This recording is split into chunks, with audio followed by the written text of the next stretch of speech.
everything seems calm. But here, over the past few days, particularly at high tourist areas, I've noticed what appears to be an increased presence of armed police, probably to make sure there is no trouble.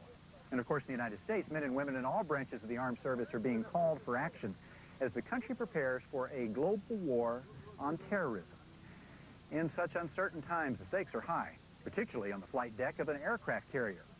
There, the movement of munitions, jets, and fuel has to be coordinated with the utmost care if disasters to be avoided. And you're about to meet the person in charge of that. He's called the Air Boss.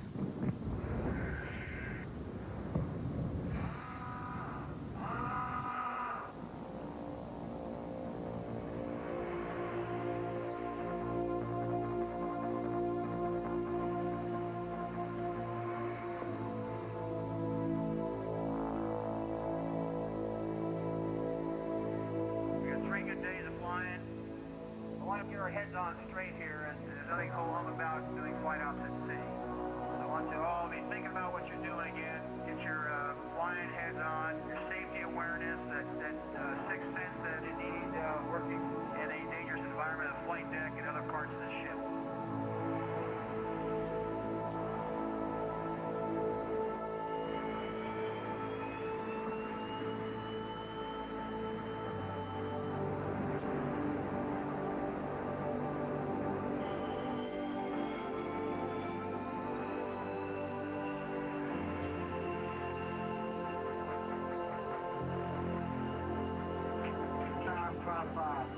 Zero, 2-3 on deck.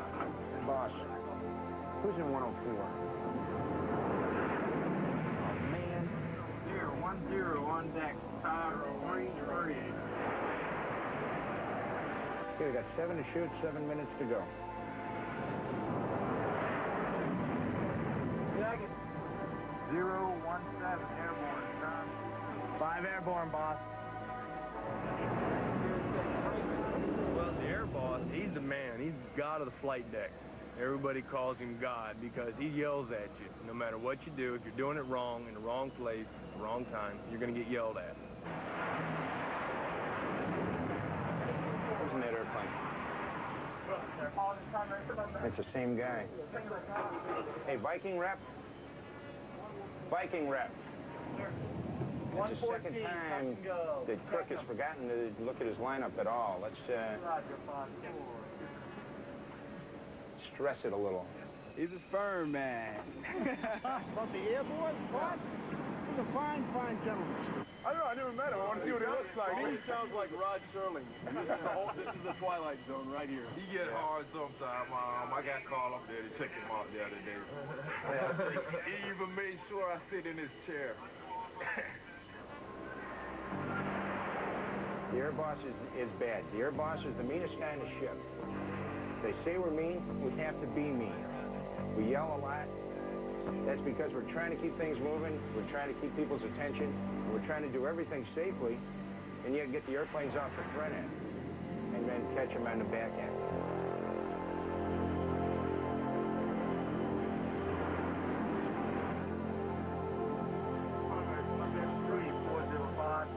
To perform all the functions that are required within the Air Department, we have about 600 young guys working for us. We have some real experienced, real good folks. We also have an awful lot of kids, probably the vast majority of the kids are in the 19 years old range, somewhere 17 or 18, and up to about 20 or 21. They work incredibly long hours, incredibly hard in all sorts of weather conditions and one of the most dangerous environments possible to work in. And they do it with a smile. The kids are amazing.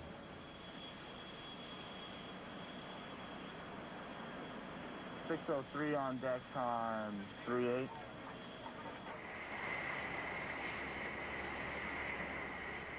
Okay, we're hooking up a Tomcat now. We watch to make sure everything's safe, that all the controls work properly. The engines are at full power. The pilot checks them out. Once his controls work good, he'll go to afterburner, which is what he's doing now. And everything is proper when he goes to full afterburner and he finds that everything is working properly. He'll salute the catapult officer, who then touches the deck, raises his hand, and when he raises his hand, it's a signal to the operator on the side over in the catwalk to hit the button which actually fires the catapult.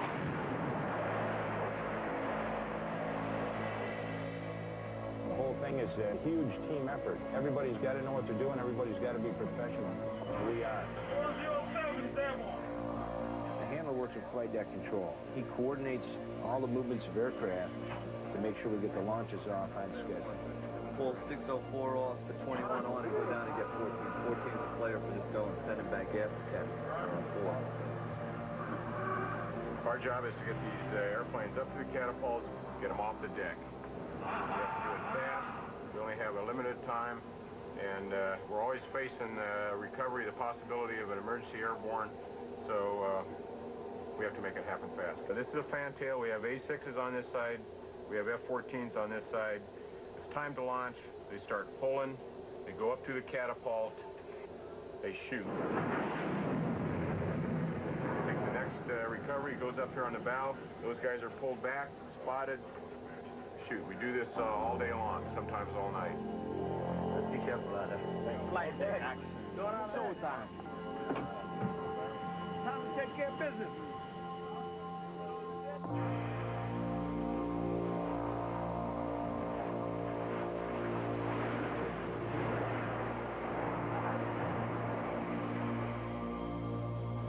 The people you see on the deck, the young kids on the deck, you'll see some people in yellow shirts. You'll notice the assistant air boss and I are both wearing yellow shirts. That's because we're aircraft directors. We tell airplanes where to move, or the guys on the deck give them hand signals for where to move. The red shirts are firemen that we have on the flight deck, or they're also ordnance men, and be the guys that actually load the bombs on the planes. We have purple shirts, are fuels folks. We call them grapes. They're the people that hook up to the airplanes. They run the whole fuel system. We carry almost 2 million gallons of jet fuel on board. The green shirts are maintenance personnel. They're either squadron maintenance personnel or my maintenance personnel that work on the catapults and resting gear. And then you have white shirts who are quality assurance and safety. Brown shirts are the plane captains. They're squadron folks that prepare the airplanes. They're the last guys to actually work on the airplanes, to do the final little tweaks, get the airplanes ready to go. They're the guys that strap the pilots in, and then they carry the chains that we use to tie the airplanes down. On the flight deck, it looks like a whole crowd of ants scurrying around in all different directions. In fact, it's very carefully orchestrated and planned out, and there's airplanes going in every direction. It always amazes me how these guys know where the planes need to go and can get them there with all the conflicting traffic. And somehow we do it, and we do it without running into each other. It's almost like a ballet on the flight deck. It's beautiful.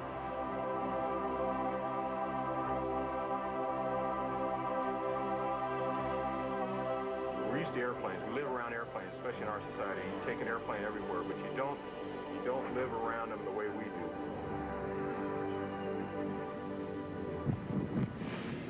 Freedom Under Fire will continue on National Geographic Explorer. Out here, got to be one of the dangerous jobs in the world to do, because you working around aircraft, working around live ammunition. We have fuel spills on the deck. Anything can spark a fire just like that. You got to come up here with your head on a swivel, you know. Well, I do worry about it. It's dark up here. It's dark, it's dangerous. People get blown overboard. One of our shipmates got blown overboard, what, 4 or 5 days ago? I saw a guy get decapitated by one of the S3s. He was a final checker, my job. He was putting the power cable away, came out, a safety grabbed him, told him to not go in front of the intake. Well, he went in front, and he was decapitated right there. Any man that tells you on this ship, especially an aviator, that he doesn't walk up to the flight deck and get a buzz in his shorts every time he sees the jet start going off the front end, especially when he's in one of them, is lying to you.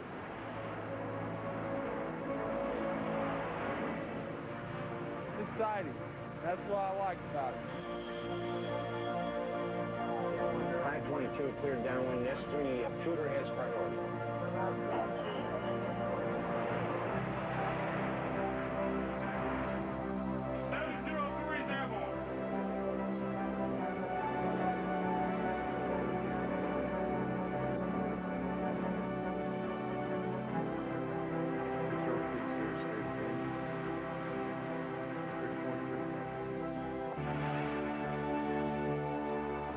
basic mission here in the Mediterranean is so all the boys and girls and families back at home can walk to McDonald's every day and get a Big Mac and double cheese and not have to worry about anything happening.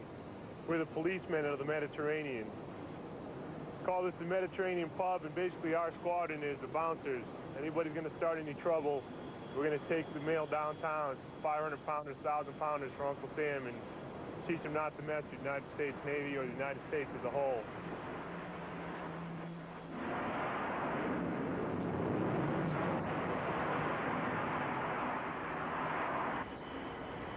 When you look around on the flight deck, you see all the brown shirts, the yellow shirts. If it wasn't for them, I couldn't get off the deck every day.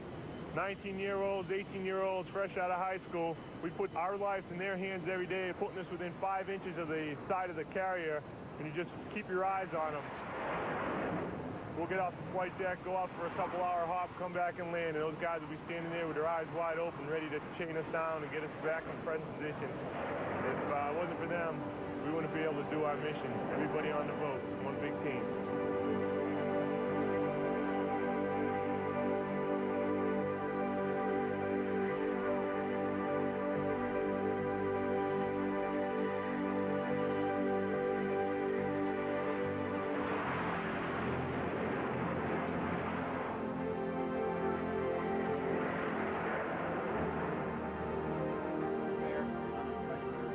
It's a Tom 5-4 clear deck. That's an indication we have a Tomcat on final. The arresting gear set for 54,000 pounds. And that the deck is clear, that we can safely land in. I have a spotter that helps me determine the type airplane to make sure that we're all saying the same thing. He calls it out for the arresting gear folks that sit behind me. They set the arresting gear for the proper weight for each aircraft. 704 is the track. From this position here, we can see deviations in the way they're flying their aircraft before the pilot sees it. And we're in a position to help him make corrections to keep him from making any kind of mistakes that might cause an aircraft mishap. We're basically safety officers out here to make sure that all the landings go smoothly and efficiently. Whoa.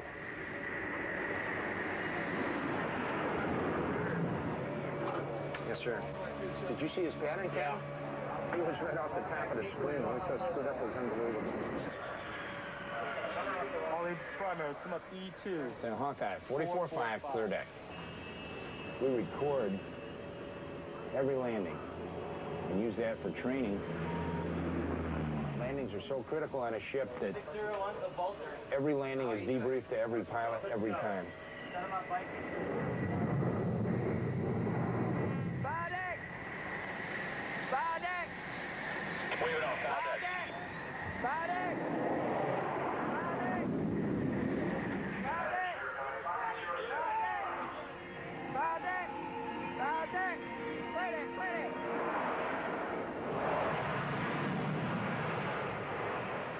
This is one of the most dangerous, the most exciting, and hard-working job in the world for me personally. A lot of hours, you know, you just running non-stop all day long. Sometimes, you know, you don't even get to eat a hot meal, you know, because our commitment. But after the day is complete, you get the job done, you know, it's a great feeling, man.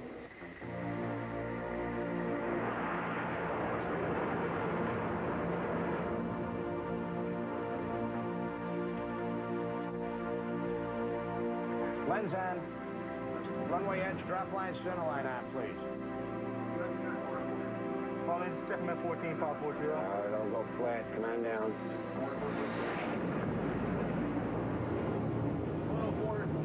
Set them up, Hummer. Okay, we got the Hummer coming. Hummer 602s at 2.5 miles. 603 on deck. At night, coming down on a carrier, or to land on a carrier at night is going into the blackest hole you ever saw. It's real scary. For the guys on a flight deck, it's even scarier. They have a little bit of light to work with, but not very much, and they still got all the same dangers as daytime. You get tailpipes swinging around, you have intakes, propellers, heavy airplanes, tractors, fire trucks. It's, they're out there, they're going to be directing, moving, towing, multi-million-dollar airplanes are on the deck within inches of each other, and they have to do it expeditiously so we can get the airplanes into spot and be ready to launch the next launch or to be able to do the next recovery. As dangerous it is in the daytime, it gets even more dangerous at night.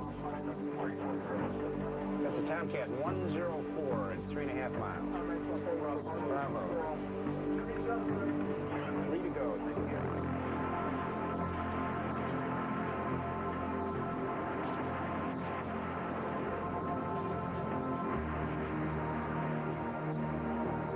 No matter how many times you're out here, no matter how many times you watch this, it's still beautiful. It's still exciting. 022 airborne, time 47. 5 airborne, boss.